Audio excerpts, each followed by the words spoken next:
आप देख रहे हैं श्री हरि कृपा आश्रम चैनल। संस्थापक स्वामी श्री हरि चैतन्य पुरी जी महाराज।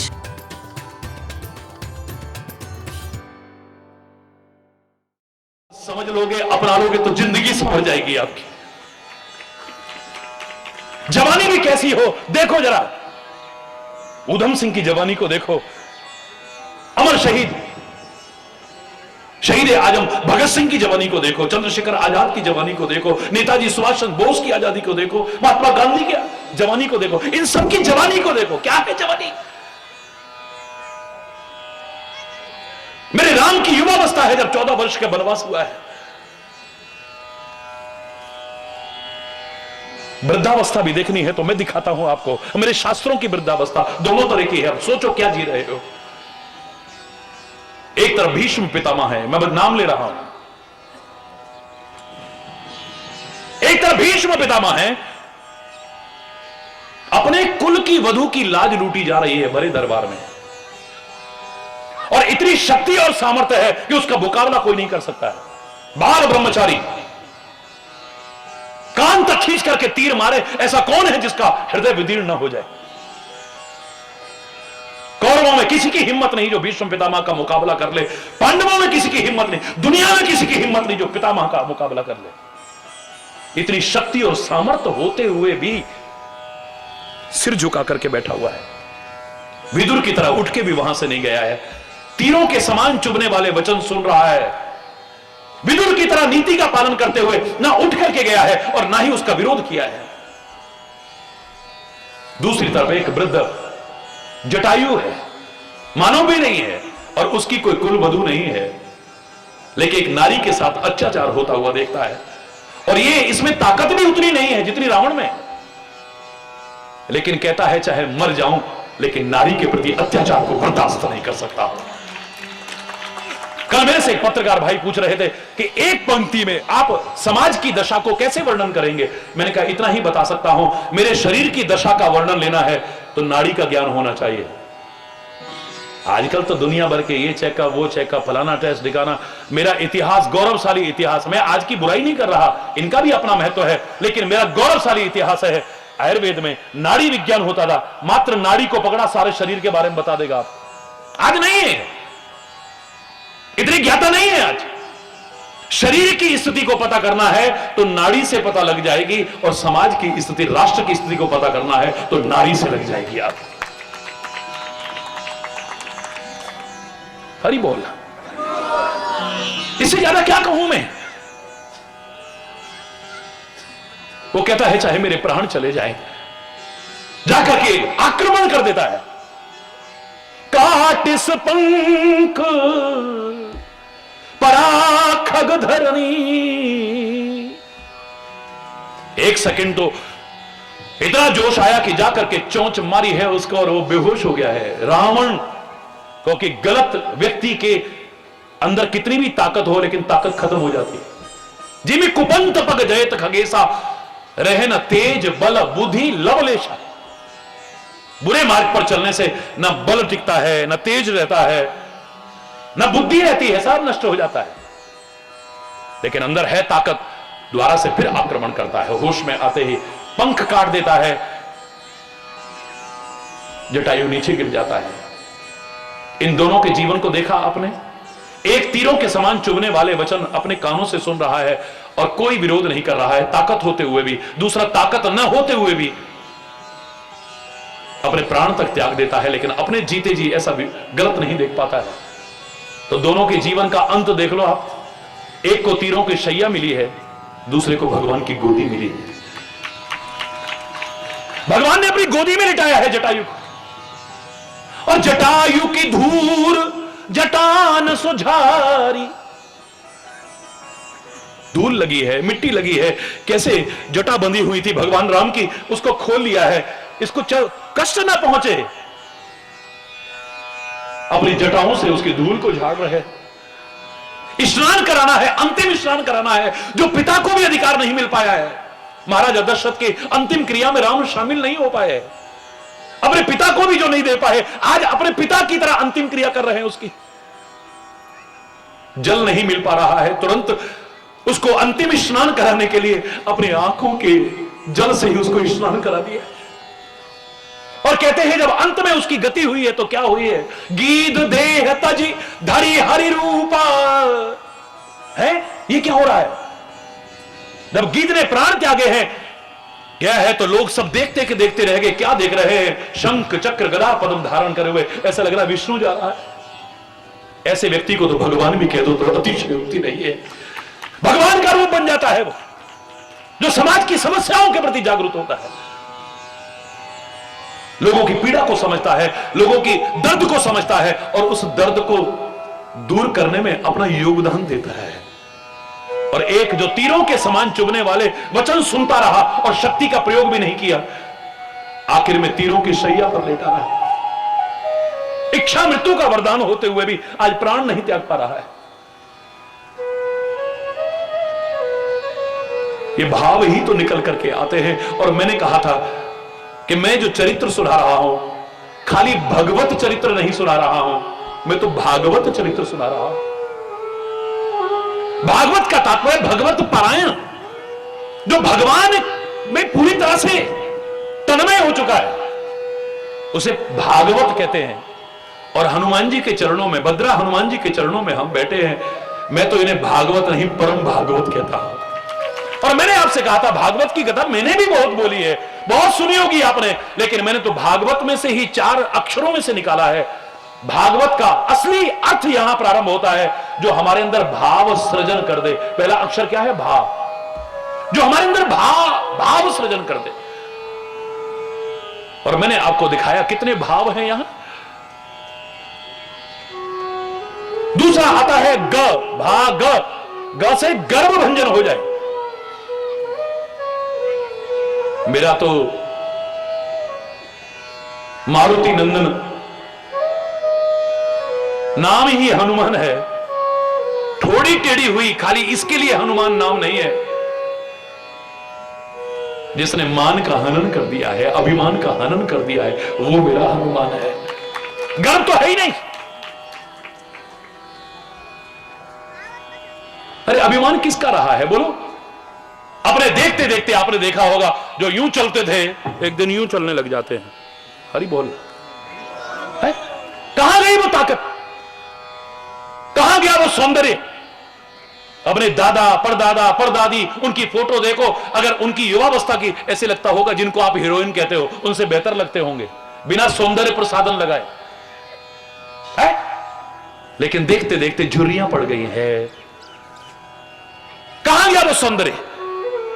कहां गई वो ताकत? धन भी है, किसी का गुलाम नहीं बना है। लक्ष्मी को भी चंचला, उसके अनेक नाम में एक चंचला है। ये पता नहीं कब कहां से कहां चली जाए, पता ही नहीं चलेगा। ये सब कुछ हमेशा नहीं रहेगा। धन यौवन यूं जाएगा, जाविधि उड़त कपूर, नारायण गोपाल भज क्यों चाटे जग धूर है? ये हमेशा नहीं टिकेगा। तो अभिमान तो यहां है ही नहीं। देवादिदेव महादेव होते हुए, रुद्र होते हुए, पता लगा कि बंदरों ने सेवा करनी है राम अवतार में। सारे देवता वानर बन बन करके जा रहे हैं। मेरे भोले बाबा कहते हैं ये सेवा का आया हुआ मौका तो मैं भी नहीं छोड़ूंगा। रुद्रावतार भगवान शिव के स्वरूप मेरे हनुमान जी वानर का ही रूप धारण करके आके चरणों की सेवा करते हैं। कितनी विनम्रता है, कोई अहंकार नहीं है वहां।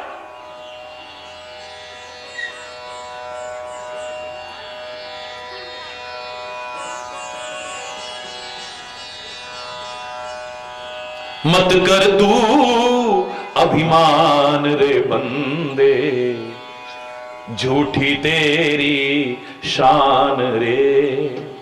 मत कर तू अभिमान, मत कर तू अभिमान, मत कर तू अभिमान रे बंदे, झूठी तेरी शान रे। मत कर तू अभिमान।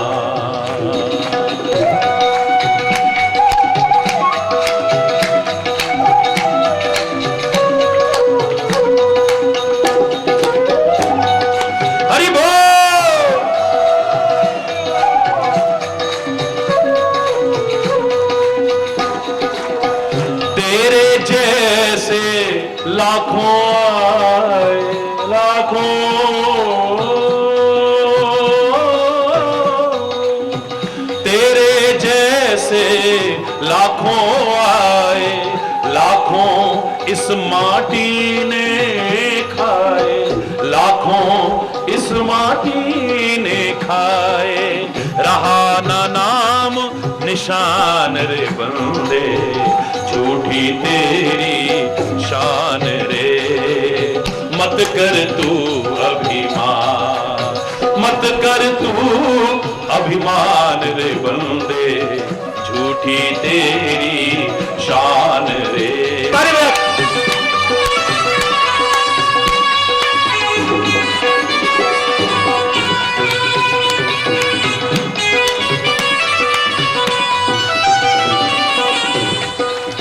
तेरे जैसे लाखों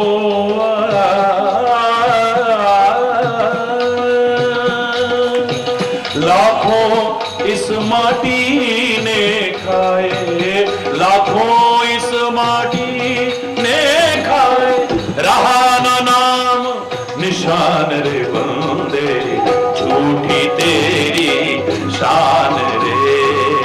मत कर तू अभिमान, मत कर तू अभिमान।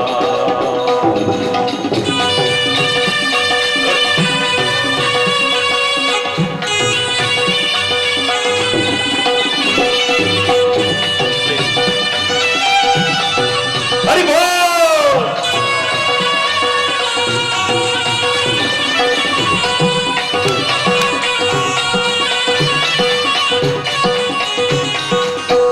झूठी माया झूठी काया,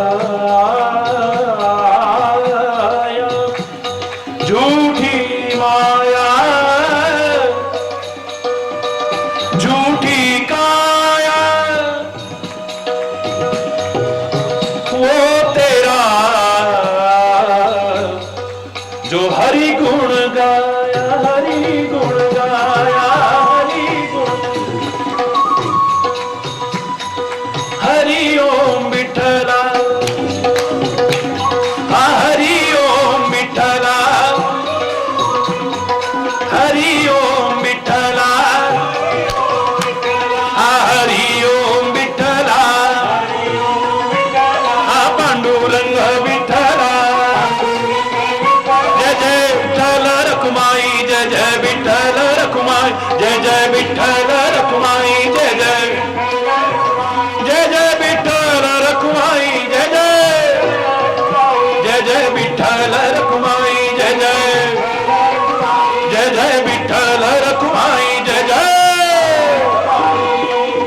जय जय राम कृष्ण हरि, जय जय राम कृष्ण हरि, जय जय राम कृष्ण हरि, जय जय राम कृष्ण हरि, जय जय राम कृष्ण हरि, जय जय राम जय जय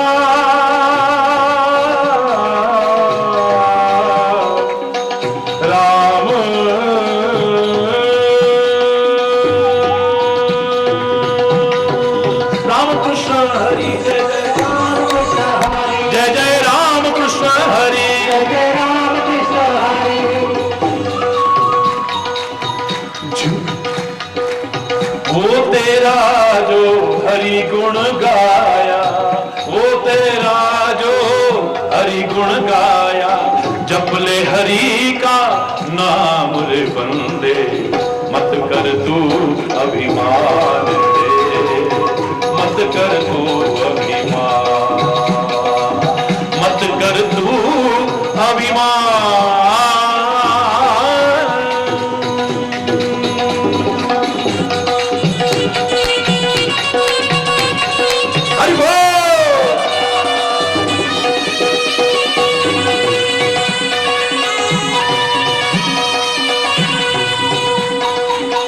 तेरे पास है हीरे मोती, मेरे मन मंदिर में ज्योति।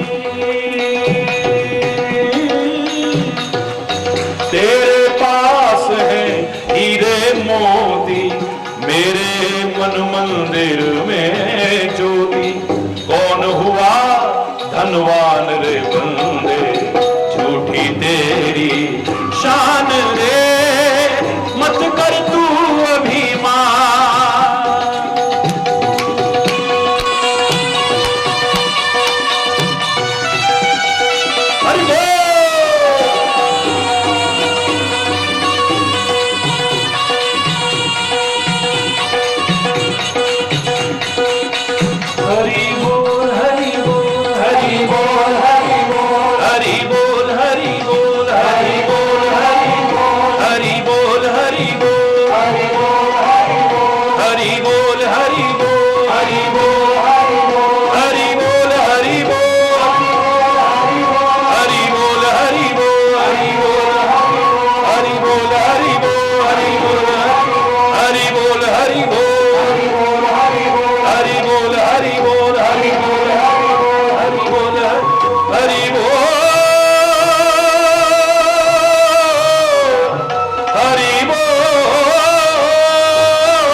जो भाव सृजन ना हमारे अंदर कर दे, कैसी भागवत है वो। जो हमारे गर्व को दूर ना कर दे, अधूरा है। सब अहंकार खत्म हो जाए। राजा परीक्षित ने सुनी है तो राजा बनकर के नहीं सुनी है, चरणों में बैठ करके सुनी है। जहां पर कोई नहीं, एक वक्ता है तो श्रोता है। भगवान शिव भी अगर सुनने जाते हैं, एक श्रोता बनकर के बैठे हुए हैं। मेरे पवन पुत्र हनुमान जो ज्ञानी नाम अग्रगण्य है, इनको क्या को ज्ञान सिखाएगा। लेकिन जहां भी कथा होती, यत्र यत्र रघुनाथ कीर्तनम तत्र तत्र कृतमस्तकांजलिम वाष्पवारी परिपूर्ण लोचनम मारुतिम नमत राक्षसांतकम।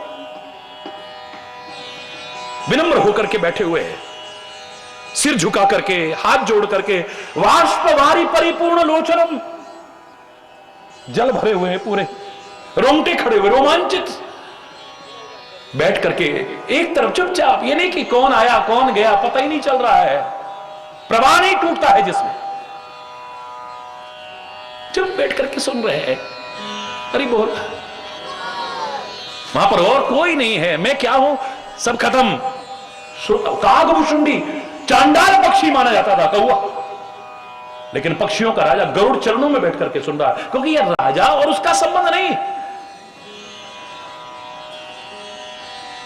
संत के चरणों में जब आ गए, गुरु के चरणों में जब आ गए, सत्संग में जब आ गए, तो वैसा हरि बोल, जोर से बोल।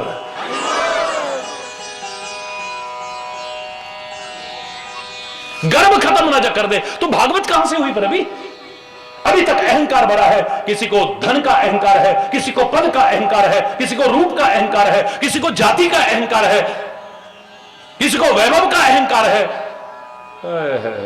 हरि बोल,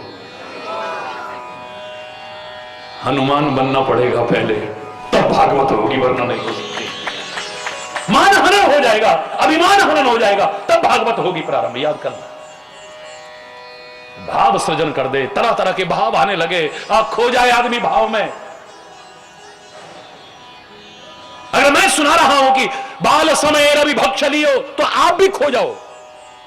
आपके सामने एक दृश्य होना चाहिए।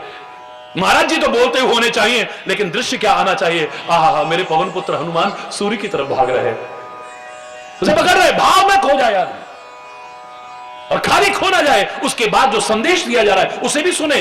कि इसका तात्पर्य है कि अपने अंदर ज्ञान का उजाला करो। अंदर ले जाने का तात्पर्य क्या है? आप पूजन में आके बैठते हो तो क्या कहते हो? ओम अपवित्रः पवित्रो वा सर्वावस्थांगतोऽपि यस्मरेत पुंडरीकाक्षं सवाय्यभ्यंतरः शुचि। अरे हम तो नादो के आए, शुद्ध वस्त्र पहन के आए, शुद्ध आसन में आते ही छींटा मार रहे हैं, काहे को भाई? अपवित्र है क्या हम?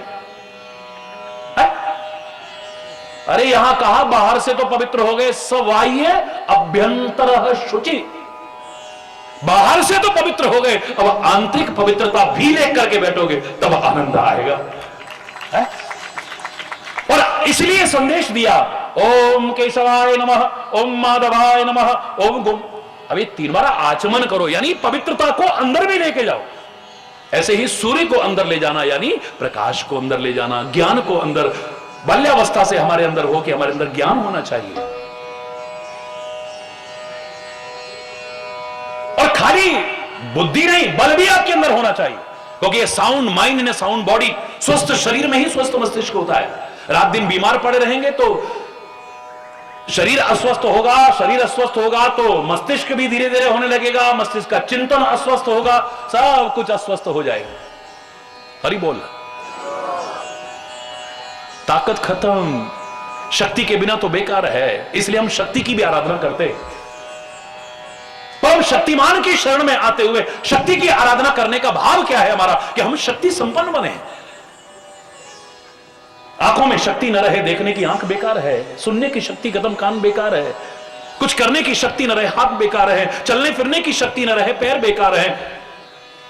मेरे शरीर में शक्ति न रहे तो मेरा शरीर बोलो ना बेकार, किसी काम का नहीं रहता, जीवित भी मृतक तुल्य हो जाता हूं। मेरे पुराणों ने शिव को भी शक्ति के बिना शव तुल्य कहने में संकोच नहीं किया है। जो एक ही मात्रा आती है शव में, एक ही मात्रा यानी शक्ति लगाते ही शिव बन जाता है। दावे से कह रहा हूं, आपके अंदर अगर शक्ति आ गई है तो समझ लेना कि आपका जीवन सुखी और समृद्ध होगा, खुशहाल होगा।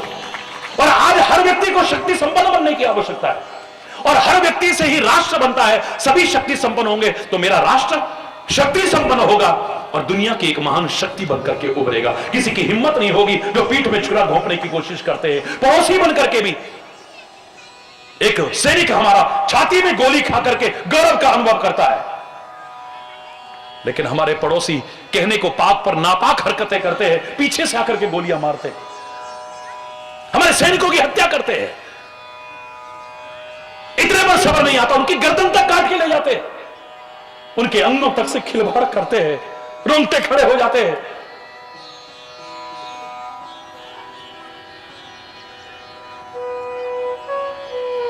भारत परम शक्ति है।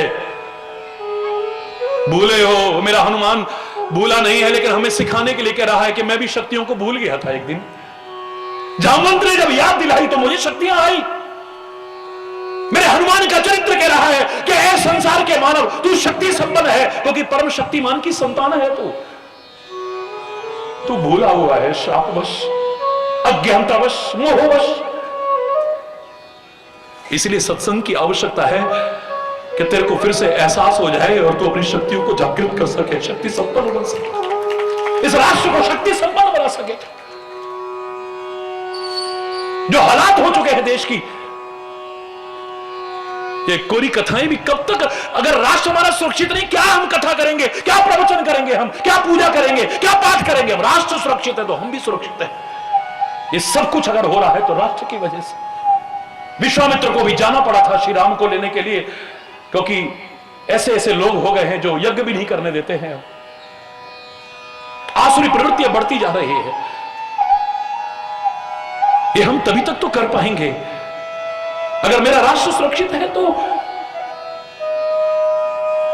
कुछ जयचंद हुए फिर पैदा, जब दुश्मन से मिलते, जब आग लगी भारत में उनके चेहरे खिलते, तरस न खाते, जश्न मनाते, अपनी जेबें भरते, अपने नीच कुकृत्यों से भारत मां को पीड़ित करते। जख्मी होकर भारत माता फिर से करा रही है। आजाद भगत सिंह बोस पुत्र गांधी को बुला रही है। ये गुलाम कर देंगे, था तुमने आजाद कराया, लाखों वीर सपूतों ने तब था रक्त बहाया।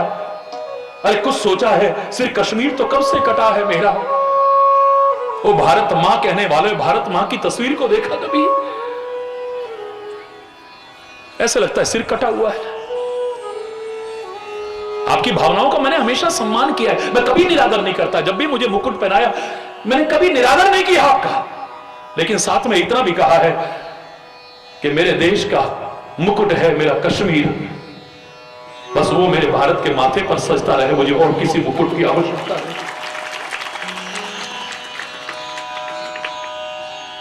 कुछ सोचा है सिर कश्मीर तो कब से कटा है मेरा, पूरा पश्चिम हाथ कटे हैं। देखो भारत मां के उस नक्शे को, दाएं और बाएं ऐसे लगता है हाथ कटे हुए हैं। बंगाल की खाड़ी को देखो, इधर गुजरात को देखो। कुछ सोचा है सिर कश्मीर तो कब से कटा है मेरा, पूरा पश्चिम हाथ कटे हैं, सारा वस्त्र बढ़ा है मेरा। और ना काटो और ना बांटो और ना जख्म बढ़ाओ तुम, थोड़ी भी यदि लाज है बाकी, मुझ मां की लाज बचाओ तुम, भारत मां की लाज बचाओ तुम। हरि बोल।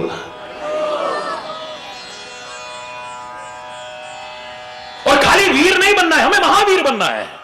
मेरा महावीर कह रहा है, जो दुनिया को जीत सके उसको वीर कहते हैं, लेकिन जो अपने आप को भी जीत सके उसको महावीर कहते हैं। क्योंकि दुनिया को जीतने वाला भी अगर अपने ऊपर कंट्रोल नहीं है, अपने आप को नहीं जीत पाया, तो कहां हार जाएगा पता भी नहीं चलेगा। हार जाएगा, सारी दुनिया को जीत के भी हार जाएगा। महावीर स्वामी हम कहते हैं, कोई युद्ध लड़ने के कारण नहीं उसको महावीर कहते हैं। मेरे पवन पुत्र हनुमान को महावीर कहते हैं, लंका में आग लगाने के कारण नहीं, पर्वत लाने के कारण नहीं, राक्षसों का वध करने के कारण नहीं, काहे के कारण महावीर कहते हैं।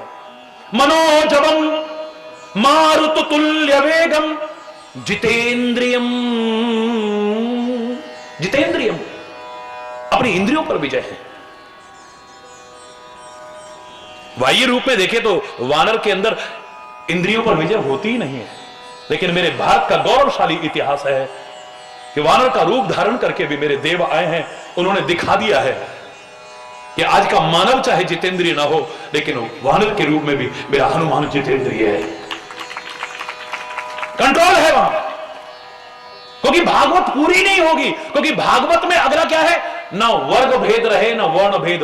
भाग, भा से भाव सृजन, ग से गर्भहरण और व से वर्ण भेद और वर्ग भेद समाप्त हो जाए, सब पर एक दृष्टि हो, एक दृष्टि। मैं सेवक सचराचर रूप स्वामी भगवंत। रामायण में हनुमान का भाव कहा है, क्या है, मैं सेवक सचराचर, क्योंकि मैं तो जहां देखता हूं मुझे उसके अलावा कोई नजर ही नहीं आता है। जब सबके अंदर वही है तो किसका मैं किसको नुकसान पहुंचाऊंगा, है? किसकी हिंसा करूंगा, किसका विरोध करूंगा। निज प्रभु में देखे ही जगत के ही सन कलही विरोध। एक व्यक्ति की किसी से शत्रुता है, आज उसने सोचा कि इसकी झोपड़ी में जाके आग लगाऊंगा। मिट्टी का तेल लिया, दिया सलाई ली और लेकर के आधी रात में चल दिया है। अचानक कोई रास्ते में एक व्यक्ति मिला, यार वो तुम्हारा जो दोस्त है ना, मित्र है ना तुम्हारा, वो आज तुम्हारे दुश्मन की झोपड़ी में बैठा हुआ है। ये तो झोपड़ी में आग लगाने जा रहा था। इस पता लगने के बाद भी कि मेरा प्रिय मित्र उस झोपड़ी में बैठा है और फिर भी आग लगा दे, तो क्या ये मित्रता करता है, क्या ये प्रेम करता है? अरे झोपड़ी चाहे दुश्मन की होगी, लेकिन बैठा तो मेरा प्रेमी है, बैठा तो मेरा मित्र है। ऐसे ही ये चाहे दुश्मन की झोपड़ी क्यों ना हो, लेकिन बैठा तो मेरा वो प्रेम परमास्पद है, वो परम परम परम स्नेही, परम स्नेही, परम स्नेही इसके अंदर बैठा है। जब ये भाव आ जाता है तो किसको नुकसान पहुंचाऊं? हरि बोल। झोपड़ी दुश्मन की हो सकती है ये, लेकिन अंदर तो वो बैठा हुआ है। हरि बोलना, इसमें आग कैसे लगाऊं? हरि बोल। वर्ग भेद खत्म हो जाएगा, वर्ण भेद खत्म हो जाएगा, तब भागवत प्रारंभ होती है, याद रखें। और अगला आता है भागवत। तपस्या अगर नहीं है तो कुछ भी नहीं है।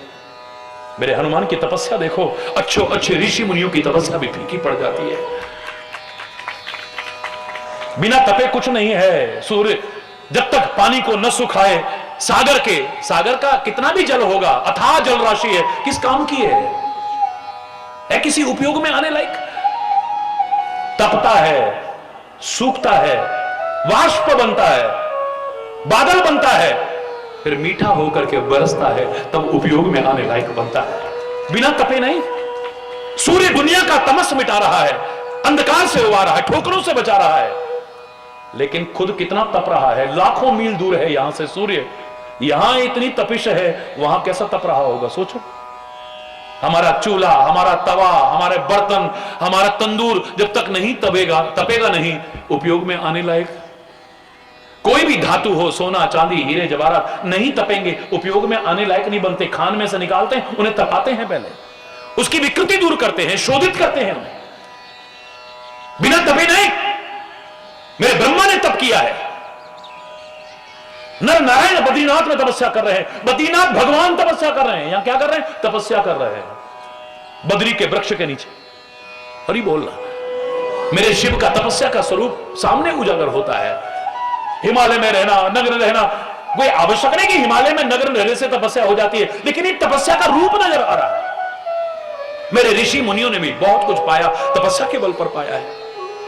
मेरा राम भी तरह तरह की लीला करता है, लेकिन राम के चरित्र को कम से कम शब्दों में मैं कहना चाहूं तो एक श्लोक में कहता हूं, वहां तपस्या सबसे पहले आती है। बिना तपे अयोध्या का सम्राट बन सकता था मेरा राम, जन जन के हृदय का सम्राट नहीं बन सकता था। 14 वर्ष तपस्या की है। आदौ राम तपो वनाधिगमनम।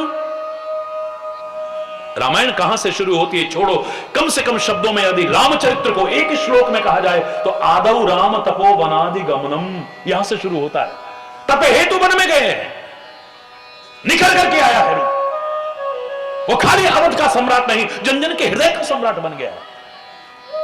अरे राक्षसों ने भी कुछ पाया है ना, शक्ति सामर्थ्य, तो उन्होंने भी तपस्या के बल पर पाया है। बिना तपस्या के वो भी कुछ हासिल नहीं कर सके। चाहे वो कंस हो, चाहे वो रावण हो, चाहे हिरण्यकश्यप हो, चाहे कुंभकर्ण हो, कोई भी क्यों ना हो, मेघनाद हो, ये सब तपस्या के बल पर प्राप्त किया है, बिना तपे नहीं।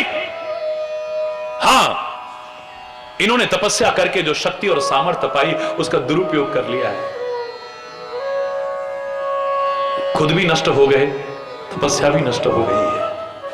और मेरे संतों ने, मेरे ऋषियों ने, मेरे महर्षियों ने, मेरे महापुरुषों ने, मेरे अवतारों ने तपस्या की है और उस तपस्या का जनहित में सदुपयोग किया है।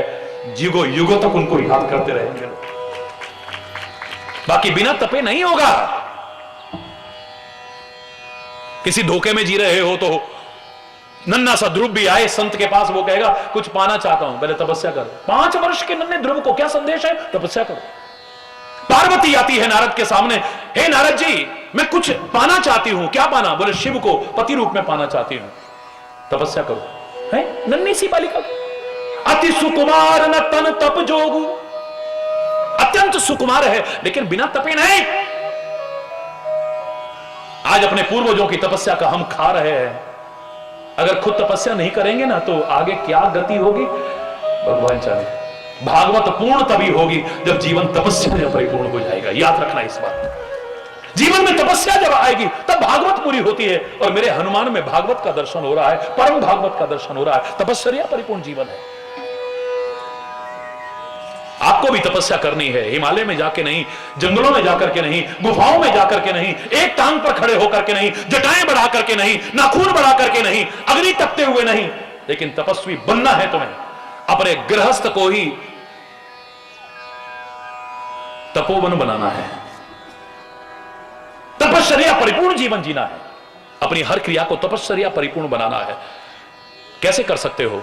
तपस्वी क्या करते थे? मैंने उस दिन भी कहा, सहन करते थे गर्मी, सर्दी, वर्षा, भूख, प्यास और लोगों के ताने। भली बुरी सबकी सह लीजे, कर गुजरान गरीबी में, लागो मेरो यार फकीरी में, मन लागो मेरो यार फकीरी, मन लागो मेरो यार फकीरी। समय बहुत कम है, ज्यादा नहीं बोलूंगा। भली बुरी सबकी सह लीजे, भली बुरी सबकी सह लीजे, कर गुजरान गरीबी में, कर गुजरान गरीबी में, लागो मेरो यार फकीरी में, मन लागो मेरो यार, लागो लागो लागो मेरो यार, लागो लागो लागो मेरो यार फकीरी। मन तो करे मैं पूरा पूरा बोलूं, लेकिन क्या करूं, घड़ी नहीं रुकेगी। हरि बोल रहा है। तपस्या परिपूर्ण जीवन है, तो सहन करना। निचोड़ क्या निकला तपस्या का? सहना। और मैंने आपसे कहा था 3 चीज के बिना नरक बना है जीवन। एक, जहां हम रहते हैं हमें ठीक से रहना नहीं आता है। क्षमा चाहते हुए कहूंगा, चाहे घर में हो, चाहे मंदिर में हो, चाहे आश्रम में हो, समाज में हो, कार्यालय में हो, जहां रहते हैं हम, हमें ठीक से अगर रहना आ जाए तो यहां स्वर्ग है, यहां स्वर्ग।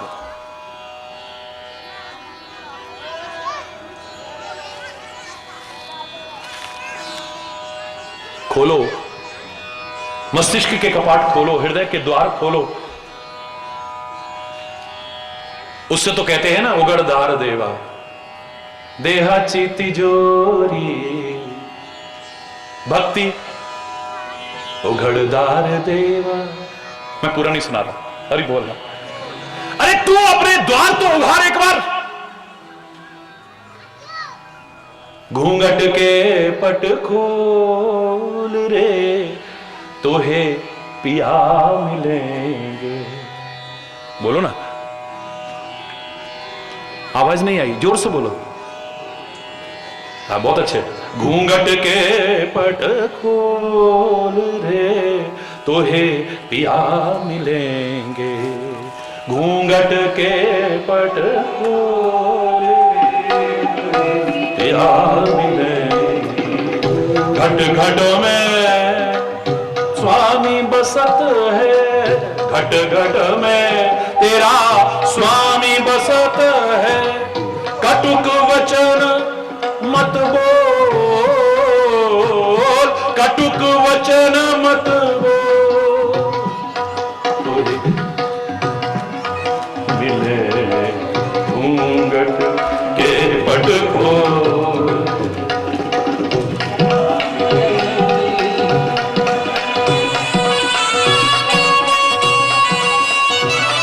हरि बोल।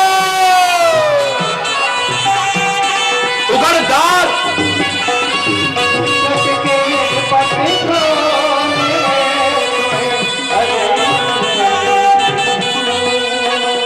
भागो मत। धन यौवन का गर्भ न कीजे, गर्भ गर्भ गर्भ ना कीजे।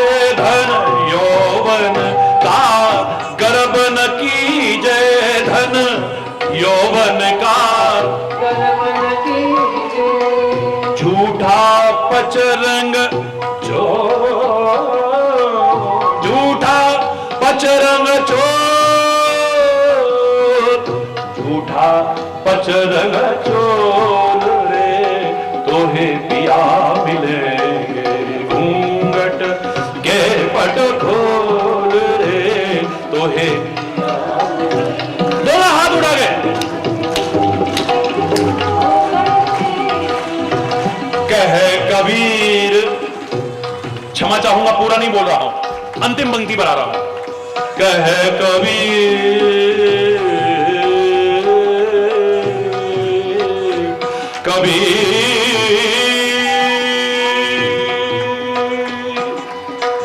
कह कबीर, कह कबीर आनंद भयो है। कह कबीर आनंद भयो,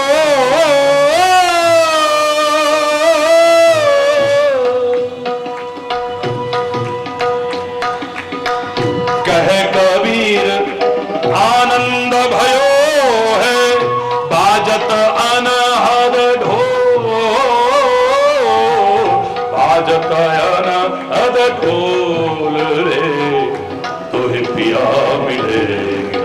घूंघट के पट खोल रे, तोहे पिया मिलेंगे। घूंघट के पट खोल, पट खोल, पट खोल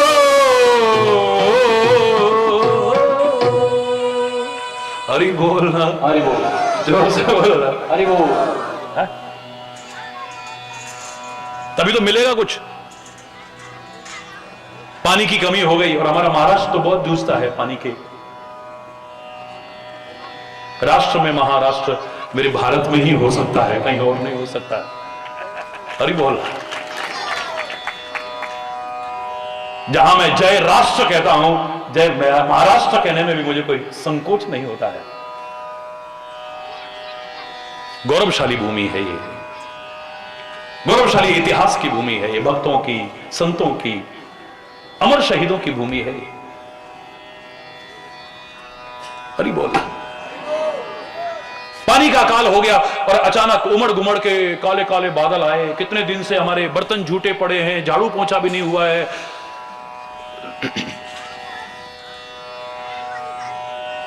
कपड़े भी सब मेले पड़े हुए हैं, बहुत परेशानी हो रही है।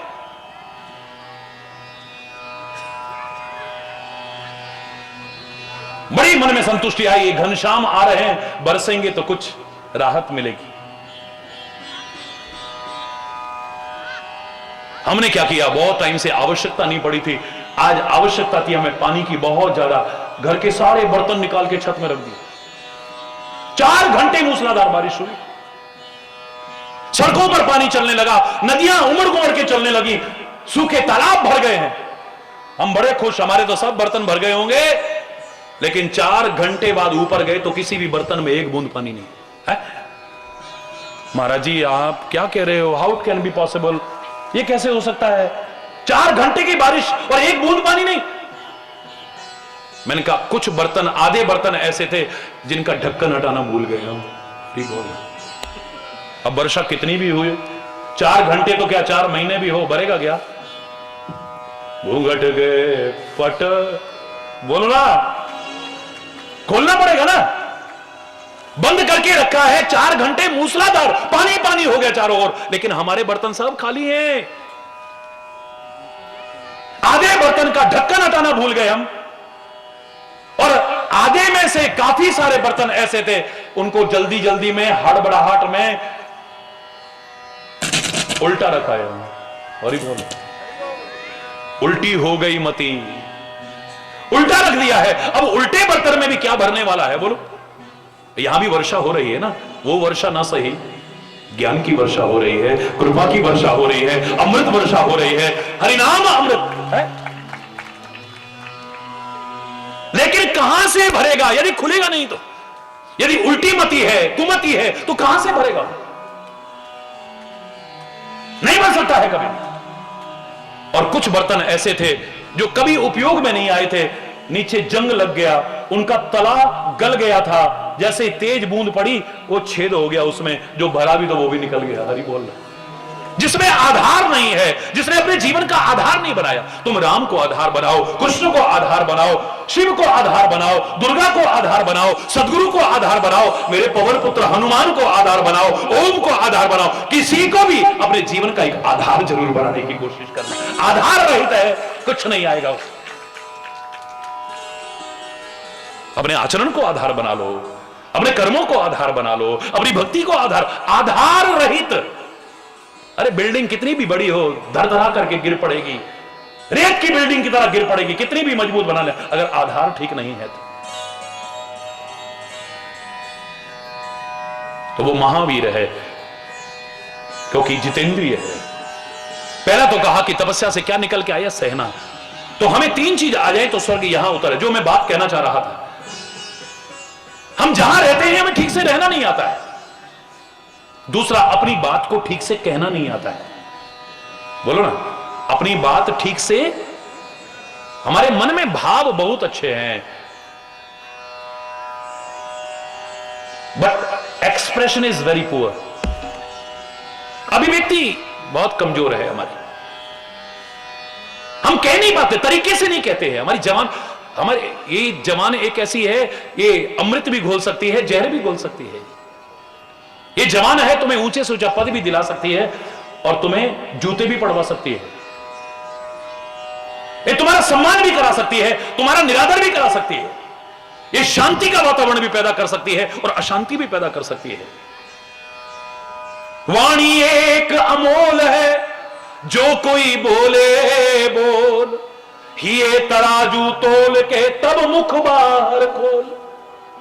कागा काको धन हरे, कोयल काको दे, एक मीठी वाणी बोल के जग अपना कर ले। मीठी वाणी बोल के सुख उपजे चहोर, सुख उपजे चहोर, वशीकरण एक मंत्र है, तज दे वचन कठोर। खीरा मुख सो काटी है, वो ककड़ी, खीरा खाया है आपने कभी? क्या करते हो? बहुत शीतल है, बहुत मीठा है, लेकिन क्या करे, इसका मुंह बड़ा कड़वा है, जबान बड़ी कड़वी है इसकी। तो क्या करते हैं, उसको पहले उसका मुंह काटते हैं, और कांटे पर नमक लगाना तो और भी खतरनाक है। काटने के बाद क्या करते हैं, उस पर नमक लगाते हैं, चाकू से बीनते हैं ऐसे, फिर उसे रगड़ते हैं, इतने पर सब्र नहीं आता, फिर काटते हैं, तब खाते हैं। खीरा मुख सो काटिए, मलिए नमक लगाए, रही मन कड़वे मुखन को मिलती यही सजाए।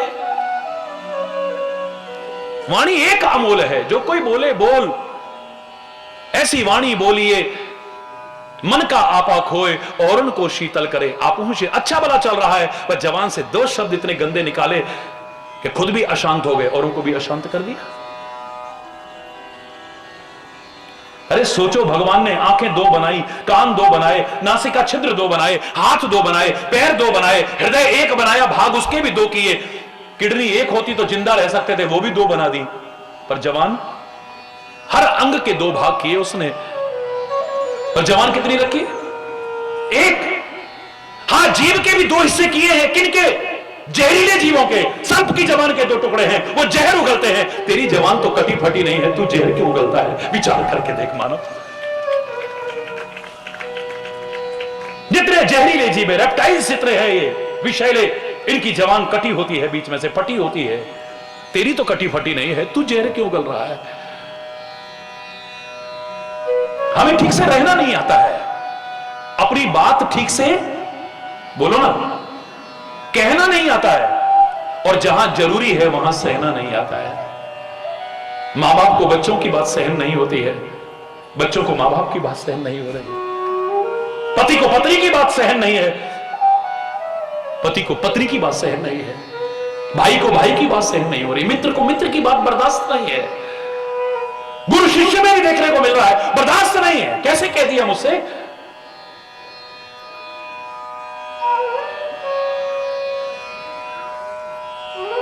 जहां जरूरी हो वहां सहना आ जाए ना, तुम्हारा घर स्वर्ग बन जाएगा। दावे से क्या कहा? स्वर्ग तुल्य वातावरण होगा, यहां स्वर्ग उतर आएगा। उस स्वर्ग को किसने देखा है? जहां रात दिन कला है, कलेश है, अशांति है, मनमुटाव है, वैर विरोध है, घृणा है, वैमनस्यता है, कटुता है, विरोध है, वही नरक है। और जहां प्रेम है, शांति है, सद्भाव है, मेल जोल है, सुलूक है, सद्व्यवहार है, एक दूसरे को देख के खुश हो जाता है, एक दूसरे के दुख में सहयोग करने को तैयार हो जाता है, एक दूसरे की खुशी देख करके मगन हो जाता है, समझ लेना कि उस स्वर्ग को किसने देखा? यहां स्वर्ग उतर आया है। और ये तपस्या है।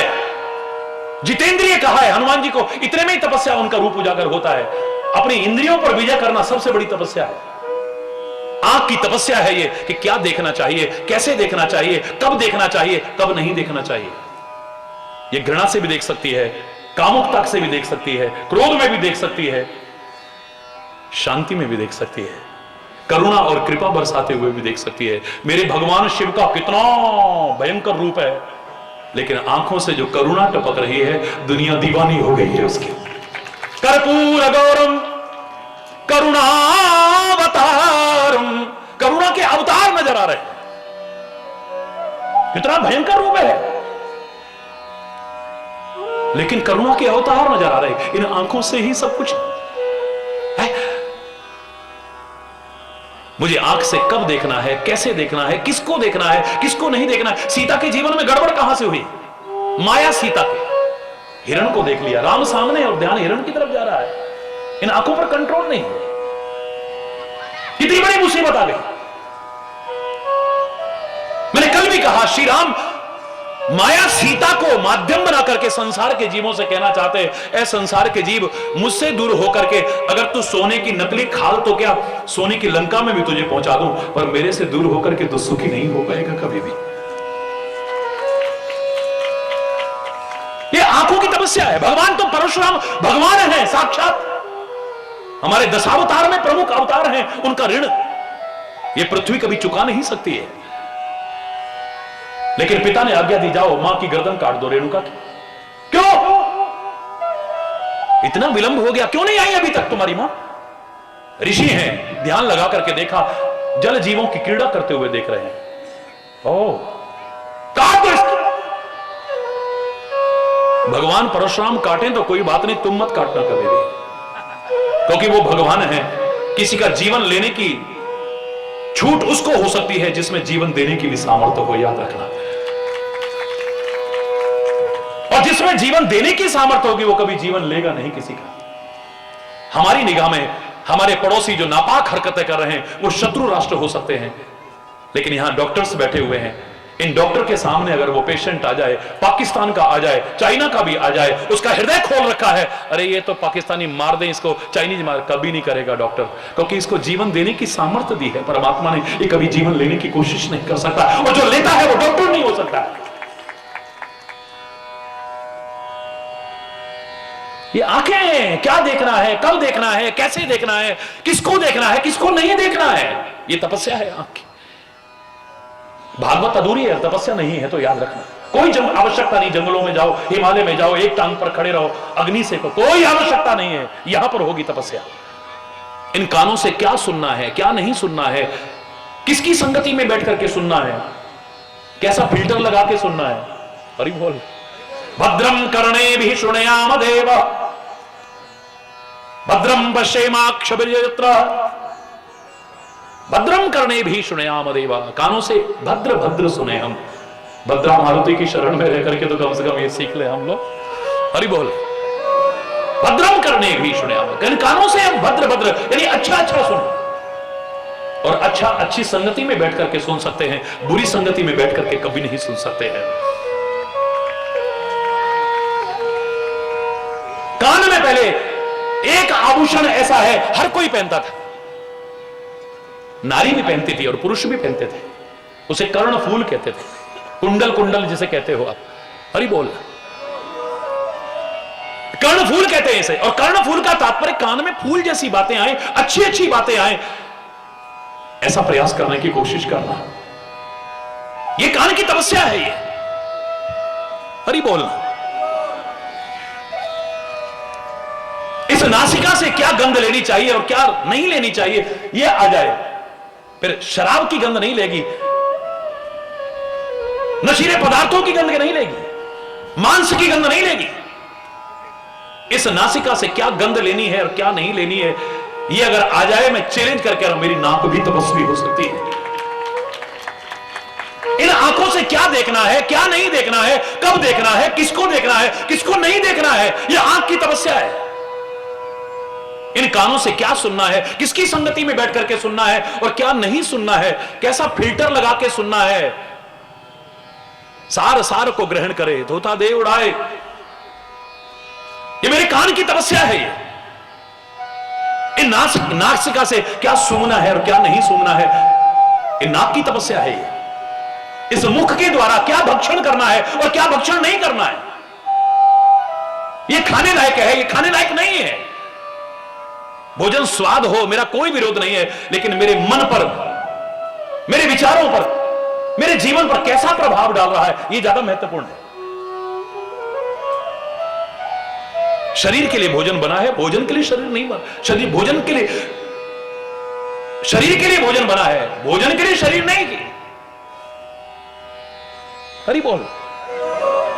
इस जवान से क्या बोलना है, कब बोलना है, कितना बोलना है, कैसे बोलना है, अगर आ गया, मैं कह रहा हूं ये जीव जैसी तपस्वी और कोई नहीं हो सकती। कितनी बड़ी तपस्या है, लाख वर्ष की तपस्या करके भी ऋषि मुनि, जरा किसी ने दुर्व्यवहार किया, क्रोध में आकर के शाप दे दिया, उसको नष्ट नहीं किया, अपनी तपस्या को भी नष्ट कर दिया। एक जीव ऐसी है, कभी ध्यान देना इस पर, ये बुरा करने वाले का भी कभी बुरा नहीं चाहती है, जबकि इसमें शक्ति है, सामर्थ्य है। ये दांत उसे काट दे, लहूलुहान कर दे। ये जीभ चाहे तो दो शब्द ऐसे बोलेगी, बत्ती सी तोड़वा देगी 2 मिनट में, खोपड़ी फुड़वा देगी 2 मिनट में। लेकिन नहीं, दांत के प्रति, काटने वाले के प्रति भी कोई दुर्भावना नहीं है इसके मन में, कभी नहीं। बल्कि दांत में जब दर्द होता है, और कोई नहीं, सबसे पहले जीभ सहलाने आती है। घबरा मत, ठीक हो जाएगा, ठीक हो जाएगा। कमाल है कोई ऐसा तपस्वी? चैलेंज है मेरा, जिसने काटा, जिसने लहूलुहान किया, उसको सहला रही है, जरा सा दर्द आया, इसमें कुछ कण फंस जाए, तिनका फंस जाए, जब तक न निकले से चैन नहीं मिलता जीव को। सड़न पैदा हो जाएगी, इंफेक्शन हो जाएगा, दांत खत्म होने लग जाएगा। नहीं नहीं नहीं, उसे बचाने की कोशिश करती है। वाह, बड़े बड़े तपस्वियों को भी मैंने ऐसा नहीं देखा। और ऐसी जो बन जाए ना तपस्विनी, इस जबान से जो निकलेगा वो सच होकर के रहेगा। महाराज जी ने ये बोला, देखो सच हो गया। फलाने संत ने ये बोला, सच हो गया। फलाने महापुरुष ने ये बोला, ये सच हो गया। फलाने ऋषि ने बोला, ये सच हो गया। क्यों? तेरी जबान का भी सच हो सकता है, क्यों नहीं हो सकता है? इस जीव की तपस्या को भंग मत करो, तुम्हारी जबान में ताकत आएगी। तुम जो बोलोगे वो ताकतवर होगा, उसका प्रभाव पड़ेगा। और मैं चैलेंज करके कहता हूं, इससे जो निकलेगा वो सत्य होकर के रहेगा। होता आपका भी है, कितनी बार होता है। देखा मैंने कहा था ना, देखा मैंने कहा था ना, कितनी बार आप भी कहते हो भाई मैंने बोला था ना, और देखो ठीक हो गया। वही हुआ ना जो मैंने कल कहा था।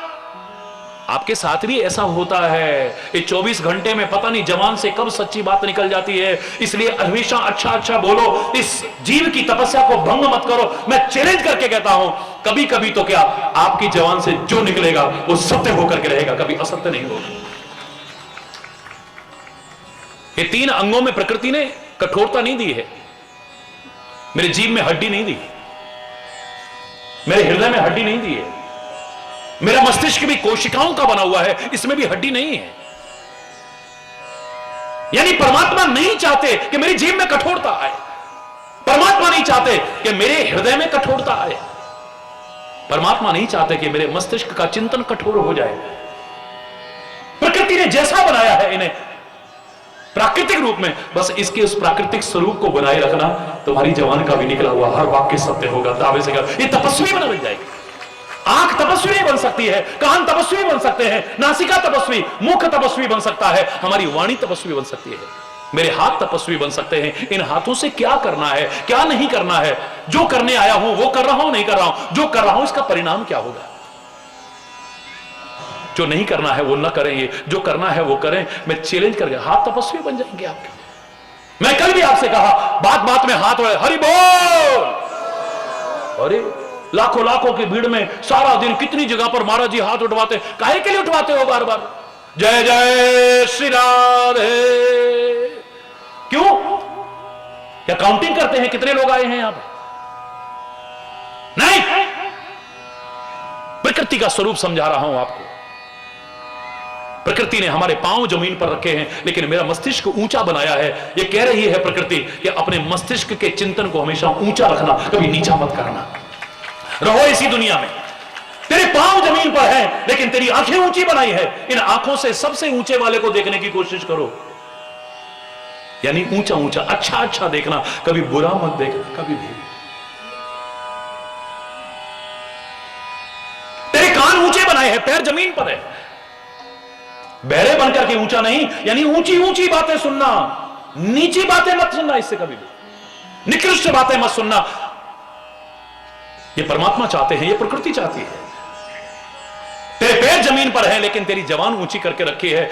इन जबान से ऊंची बातें, अच्छी बातें बोलना, कभी नीची और निकृष्ट बातें बोलने की कोशिश मत करना। कभी तेरे पांव जमीन पर है, लेकिन तेरा हृदय ऊंचा बनाया है, इस हृदय में भावनाएं ऊंची लाना, कभी नीची भावनाएं मत लाना। तेरे पांव जमीन पर हैं, लेकिन हाथ तेरे ऊपर बनाए हैं, और हरि चैतन्य जैसे आकर के और ऊंचा करवाते हैं। हरि बोल। यानी इन हाथों से ऊंचे ऊंचे कर्म करना, कभी नीचे कर्म करने की कोशिश मत करना। जहां एक और ये आता है कि ऐ परमात्मा, हम तेरे को सरेंडर कर रहे हैं, हैंड्स अप, गुंडा कह दे, डकैत कह दे, लुच्चा लफंगा कह दे तो कर देते हो ना, जब बंदूक रख देता है और पिस्टल रख देता है। Hands of.